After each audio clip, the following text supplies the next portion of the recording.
This is Mae Brussell, and it's Carmel, California, no longer on KLRB. The name of Dialogue Conspiracy is now being changed to World Watchers International, and I'll go into that further. The tapes will continue to be numbered on each side. There'll be a side 1 and 2, but this is May the 26th, 1978, and this is tape number 323, because I will continue to give subject titles that I mail all across the country and to people outside of the country, and they may want to select certain subjects that interest them more than others, and therefore they will be carefully indexed, as I have done in the past. Well, I haven't indexed them that carefully, but the major subject that I've covered is listed of all the past shows since March of 1977. So I will be numbering the shows each week. Now, we are going into a different format. There are changes that I talked about, my reasons for going off the air on the other side of the tape. I consider Dialogue Conspiracy officially over. It was on KLRB for 7 years, KLRB FM. The program tape cassettes are available from March 28, 1977 up to the present. For a period of time, there were 45-minute tapes, and the prices and the subjects are available if you send me a self-addressed stamped envelope. Those people that just get this show but don't have the copies of the past shows. The Dialogue Conspiracy was from October 2nd, 1977 through May, just last week, a 30-minute program. And I have a feeling that the people that listened originally a long time ago for 1 hour and then to 45 minutes received much less news, and it wasn't really satisfactory for me, and yet it's impossible on a privately owned station to have 1 hour of time without commercials or interruptions, and 30 minutes doesn't seem enough for those people that are really interested in getting the news. May the 26th, beginning with this particular cassette, we're leaving Dialogue Conspiracy behind after 7 years and becoming what I want to call the World Watchers International. I'm changing this name because I think possibly it could be built into a kind of an organization if there's enough energy. I may try to get it off the ground. If there isn't any energy into it, I'll drop the matter. But I would like to meet with various people, which I'll be doing in the near future, and see what we can do to get World Watchers into more homes. And my goal, of course, is to get tape cassettes into every home in America. I would love to see them at every supermarket like TV Guide, so that we all could share this information instead of the constant brainwashing of the major media. I did want to make one correction on last week's tape. I was talking about Yvonne Burke running for Attorney General, and I mentioned Daryl Gates running with her. It isn't Daryl Gates. Daryl Gates is the man who was in charge of the Strangler investigation in Los Angeles, who worked in the police department about 20 or 28 years under Ed Davis, who's running for governor. Ed Gates was just appointed chief of police of Los Angeles. He assisted in the cover-up of the Robert Kennedy assassination, and I'm positive that the links of the police department to the Strangler case are because this is a provocateur type of operation, similar to the Son of Sam story in New York, and I'll be doing a little bit more about that in a few minutes. It's Mr. Pines who's running against Yvonne Burke for the Attorney General on the Democratic ticket. Mr. Pines took sole responsibility for destroying all police records this last year, just before the elections came up, of people's complaints against the Los Angeles Police Department. There's been unjustifiable homicide, outright murder, slaughtering of Chicanos and blacks, and overturning the justice down there. It's outrageous what the police are doing. The COINTEL program of the FBI and the Operation Chaos of the CIA are still very much in operation there. Nothing has changed since Watergate. And the one thing that's consistent is that the men who cover up keep getting promotions and get the choice to be the candidate for public office. It's Mr. Pines who's running against Yvonne Burke. So you have one cover-up versus the other cover-up, and you just have to pick the least from all these horrible people.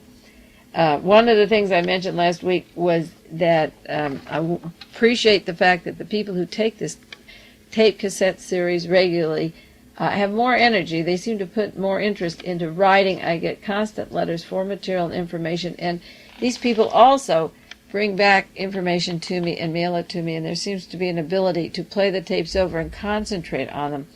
and then to send articles that pertain or link to what I've said, or people take a new interest in what they're seeing that they didn't see before, and then they maybe and hopefully play the tape over and have something concrete that they can hold on to, like you have a magazine or a book at your fingertips.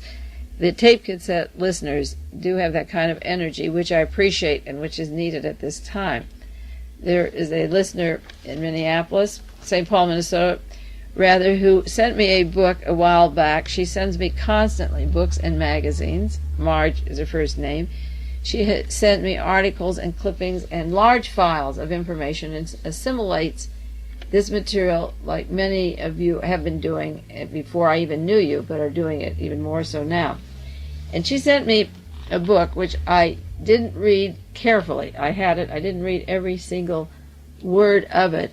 And there were many sections I hadn't read, and I had it next to the table waiting to read it. And finally, this week, after I made the decision to get off of KLRB and knew there was a reason why I was getting off, there were many reasons why, I sat down and just read this one single book. And the information on that book is going to be enclosed with your cassettes. That also is going to be a new format of Dialogue Conspiracy. Bibliographies will be enclosed with each tape of the sources of material for the broadcast that week, or some of the sources. Because so many of you write to me, I may as well enclose it with the original tape. Now, Marge sent me a book called UFO, Nazi Secret Weapon, with a question mark, written by Mattern and Friedrich, and it comes out of Samizdat Publishers Limited in Quebec, Canada, and you will get this listing of the name. And in this book, it has the diagrams and descriptions of UFOs that were being built by Adolf Hitler, just as he had built those atomic bombs that were used in Hiroshima and Nagasaki.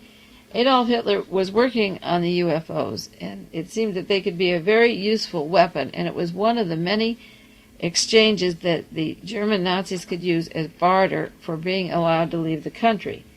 And in this book, there's a quotation from Time magazine, May the 7th, 1945. Police Gazette a while back had an article on Hitler being alive, and I did a program on Dialogue Conspiracy of that quite a while ago. But here is a direct quotation from Time magazine, which I think is interesting, dated, as I say, May the 7th, 1945.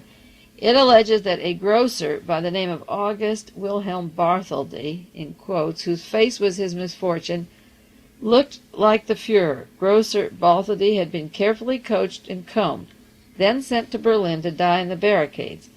He will act as Hitler's trump card, creating a hero legend around the Fuhrer's death, while Hitler himself goes underground.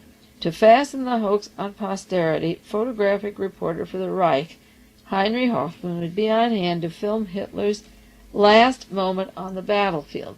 The book then goes on to say that witnesses saw Adolf Hitler leave the airport at 4:15 p.m. April the 30th, 1945, and Adolf Hitler was supposed to have died. They allowed witnesses to watch the burning at the bunker of Adolf Hitler and Eva Braun at 3:30 p.m.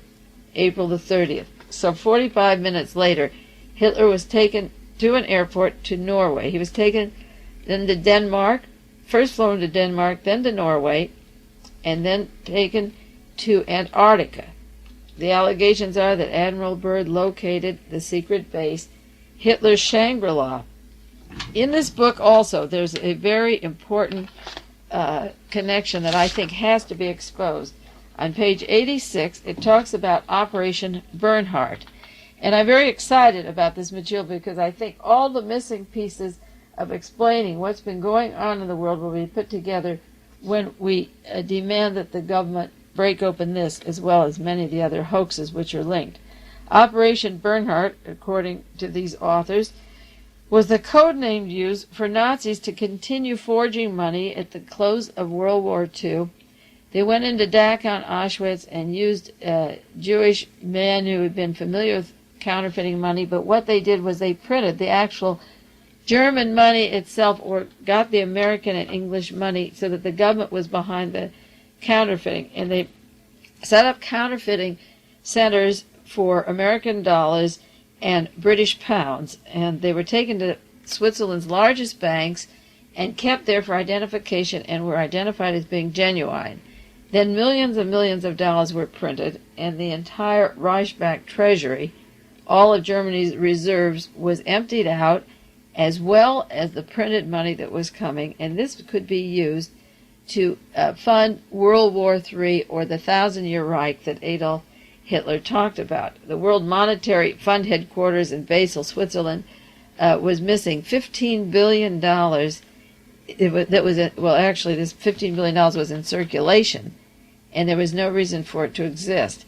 Now, later we find out that Prince Bernhard, who's a German and had married Queen Juliana in 1937, he was a czarist, white Russian, then a Nazi, working with I.G. Farben, marries Queen Juliana, Dutch oil, on the Belgian Congo, the activity there. The Belgian troops had controlled Belgium of the Congo that were now fighting in Zaire and sending Belgian troops back in there.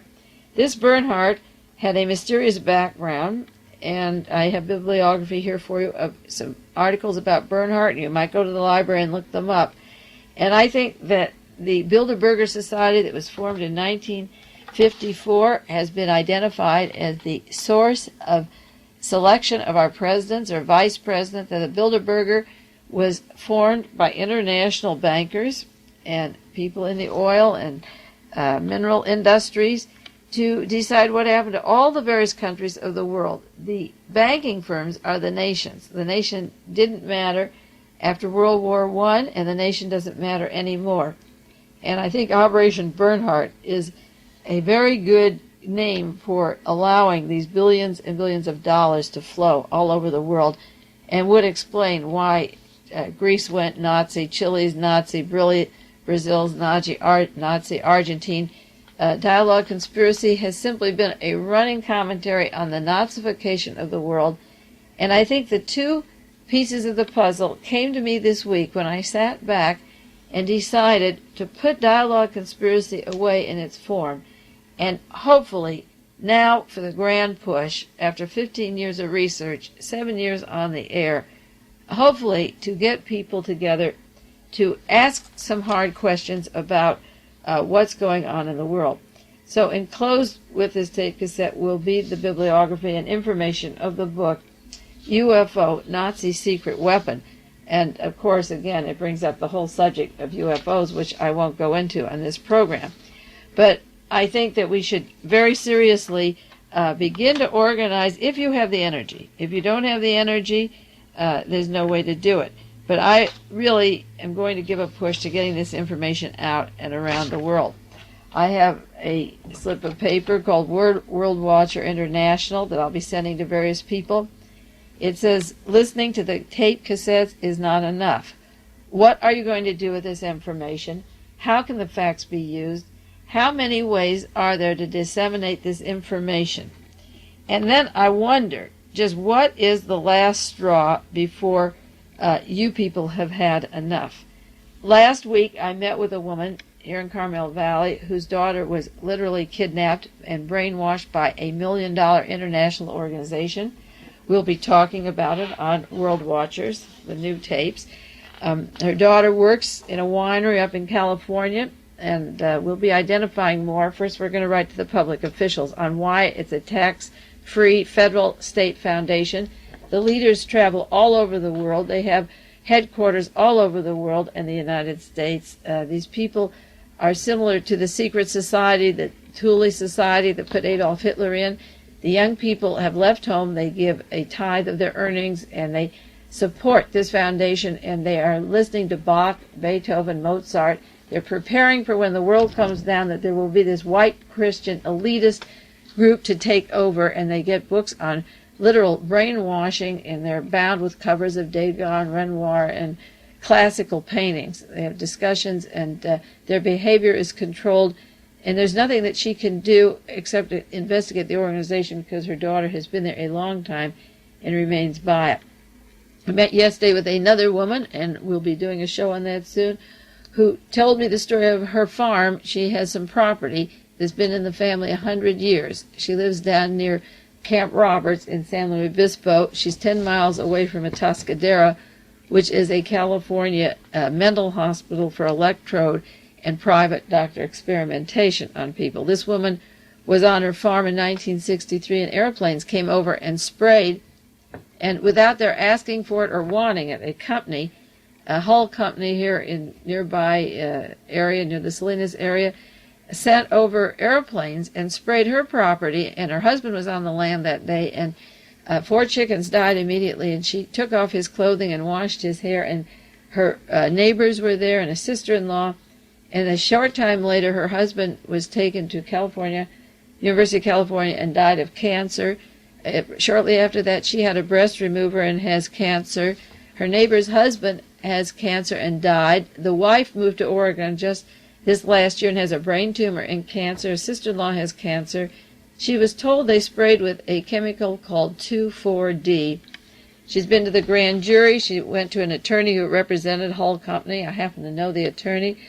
The courts will do nothing. The FBI will do nothing. Her cattle have mutilations with sacks cut off, legs cut off. Large amounts of cattle have been stolen. The FBI, the law enforcement, the grand jury will do nothing. And she bought the family had this property for 100 years, and she's lived on it 40 years, and it's kept for the sons, and the woman is desperate, and there's nobody to turn to. She heard about me through a son that lives in Salinas that listens to Dialogue Conspiracy, and through a sister that hears me on KGO. And I have to pass on her information, and we'll go into that. Another woman wrote to me from Bakersfield, a Mrs. McNamara, who is a witness to the John Kennedy assassination, and her husband has been kidnapped, and she's frantic, and she has information for me, and she wants to know what to do. I've talked many times about another close friend of mine whose husband was an inventor for NASA, invented the laser beams for the blind to see and the deaf to hear, and invented a fuel for automobiles and motorbikes that didn't require standard gasoline, and he was literally kidnapped and taken to Utah and separated from the family. I got a letter from this week from a man at Soledad who told me about the inhuman treatment that they're getting there, the drugs, the harassment, the overdose of drugs, and they're kept like zombies, and he's desperate. And I talked about an employee of Veterans Hospital, happens to be a researcher into the assassinations, but cannot confront or be public, and he works with various researchers, and one that he worked with died recently.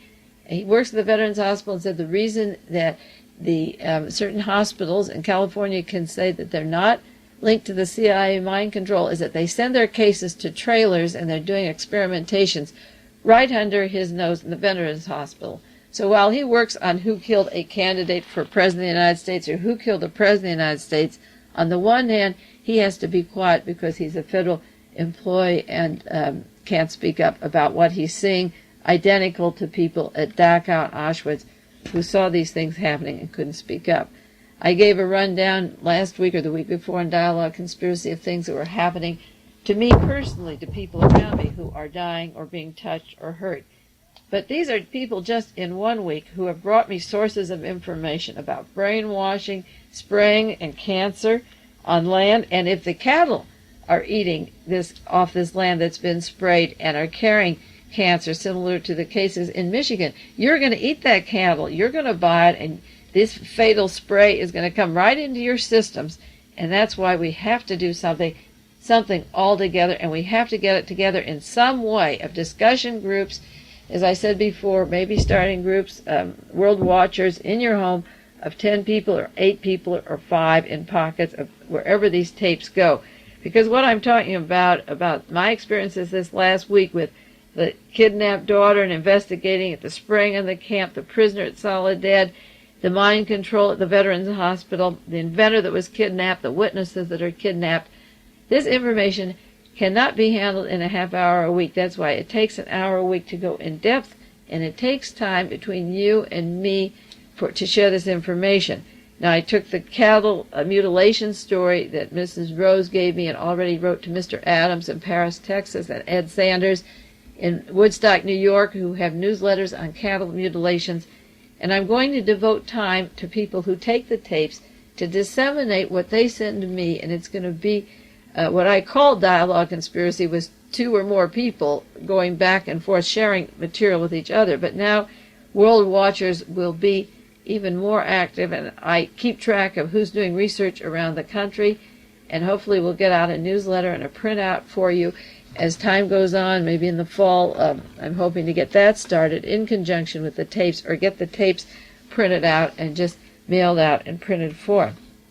The purpose of being informed, to get more active on my part, as I said before, there's been a lot of apathy and lethargy, and I made a list of the priorities that I think are important, and I have a copy of this printout sheet. If you want it, you can write to me. The purpose of getting out of your apathy or lethargy and turning the world around is multifold, but I'd say that there's 5 main things that I want to do at first and reach first. Number 1, what would you do if Adolf Hitler were alive and directing the show in Antarctica? What would you do if you found out that all of the things that we've been talking about, the mind control, the health control, the germs, the disease center in Atlanta, Georgia, the Arley Foundation with its population control, the Utah Medical Center that goes into engineering and chemicals for population and medical solutions. What if all these things, these Interpol programs we've done and these hoaxes, the moon hoax and all these things were done because billions of dollars taken out of the entire printing processes of the Germans since World War II, or the Bilderberger, the Bernhardt connections were real? What would you do if Hitler were alive? I think we should demand that the U.S. government send down various Nazi hunters, Simon Wiesenthal, members of the Justice Department. Certain attorneys have taken a position in exposing these conspiracies. Certain writers, like Mr. Boulward, who wrote Operation Mind Control. Certain authors that are on the line for investigative purposes. Harold Weisberg, who wrote Whitewash 1, 2, 3, and 4, and Penn Jones, Jr., who's written books and has a newsletter on the assassination, Forgive My Griefs, Volume 1, 2, 3, and 4. Take the past people who've done work. Jim Garrison from New Orleans, a district attorney, former district attorney, who was afraid that the Nazis were going to take over after World War II and vowed he would never let it happen, and then made links of Clay Shaw and the international trademark to the Reinhard-Gehlen Nazi connection to the United States. What would you do if Hitler was alive and directing the show? Do you even care if he walked down the street? John Wilkes Booth came back to the United States in the form of a circus performer, a sideshow, and told everyone he was John Wilkes Booth after being allowed to escape and go to India. Could a man say, I'm Adolf Hitler, and get as much money as Charlie Chaplin playing Adolf Hitler? I think our number 1 problem is to send mail to congressmen and not let them write it off. Prove that Admiral Byrd in 1946 didn't see the Nazi headquarters down there. Admiral Byrd came home from Antarctica and was put in a hospital, and from that point on was silenced. He saw these German compounds, and the area was closed off as an army base. 2, we must expose Operation Bernhardt. This is why the stock market's going crazy, why the money value has no meaning. Money is printed for those people that want it and need it. Those master forgers can get what they want, and the rest of us can't get a piece of the action. Was the name Operation Bernhardt the code name for Mr. Bernhard Bilderberger, Nazi Tsarist, IG Farben agent? And are they going into Africa? Zaire was a Belgian Congo. It's the first country in Africa to have Nazi German rockets on the continent of Africa. And Jimmy Rockefeller Trilateral Carter is now sending troops to Zaire and the Belgian Congo for their copper and for their strategic position to take over the entire continent of Africa. What would you do if Hitler were alive, and what about Nazi Tsarist Bernhard with his CIA connections that merely were exposed for a peep about a year ago and then hushed up? The third most important thing is to break apart the Hughes Medical Institute and the Arley Foundation in Washington, D.C. Take the government out of the medical business. I've done that on tapes before. I sincerely believe it. If I have to say it every week, I will. They're going into the solution of medicine through chemicals and engineering, and I have those documents. These are from the Hughes Medical Institute, that the medicine is the 4th largest industry in the United States. And we've said that before. The oil, narcotics, and weapon industry, and then medicine. And medicine will do the genocide. That's why it's going to be the fourth biggest industry, according to the U.S. CIA Defense Department Combine. I think you have to close the medical institute, and you have to get the government out of that germ control center in Atlanta, Georgia, and put medicine in the hands of every private doctor in every institution around the country, and let them have annual conventions, because a computer can put into one place what each individual is saying, but those individuals should do it on a personal basis and not be trained in federal medical schools or federal centers such as Georgia, where the garden plot is and the plans to take over the United States are located. The fourth thing is to demand that we break open the Mormon Utah microfilm shops, those caves in there where every non-Mormon on planet Earth is listed. There's millions of dollars that have gone from computers, just from the LAPD alone. If you sign your name on an anti-abortion petition, if you were pro-abortion, if you were for legalizing marijuana, every petition you sign is put into computers into Salt Lake City, and it's none of their business what we do. And it's none of their business to put non-Mormon names in there and to have microfilm going at the tune of millions and millions of dollars every month. Endless miles of microfilm in their caves. And I can say in their goddamn caves, because I don't think God or religion is to keep microfilm of every person of the planet Earth down to the year 600, which is their goal. Now, the Mormons may want to bury their dead relatives, but they should have a sign slip from a present Mormon. Yes, you can put me and my Mormon family in there, but no non-Mormons, and they can't go back to Adam and put every single person in there, particularly since the Mormon Church has been linked to the Central Intelligence Agency, to J. Walter Thompson, to the White House plumbers, to the secret team, to the Pentagon, to Mullen Associates in Washington, D.C., a conduit of defense and CIA counterintelligence, and links of their agents to Interpol with original Nazi Meyer Heydrich's lists and genealogies that were brought into France, and directly linked to the police departments in Salt Lake City. We have to get those names out of there and get in those caves and send as many people to Utah. I want to be in there. I want to go to Utah, and I want to go to Antarctica, and I want to select a team and break down their goddamn, pardon me, but I couldn't say it on KLRB, doors. We should go to the Medical Institute. During the anti-war movement in 1967, there were 21 or 22 booths around Kezar Stadium in San Francisco protesting the war. And I had a sign and a placard saying the next demonstration should be in the National Archives to demand the evidence on who killed John Kennedy. The war escalated 2 days after John Kennedy was assassinated, and that wasn't even proven in documents until the Pentagon Papers came out in 1971. But I knew that the war escalated in 1967, and the only way they could do it is to kill John Kennedy and then go full scale in Asia. And the way to stop the Asian War or the Cambodian bombings or the Kent State or anything else that happened in Laos and Cambodia and Vietnam was to demand an explanation of how the war escalated.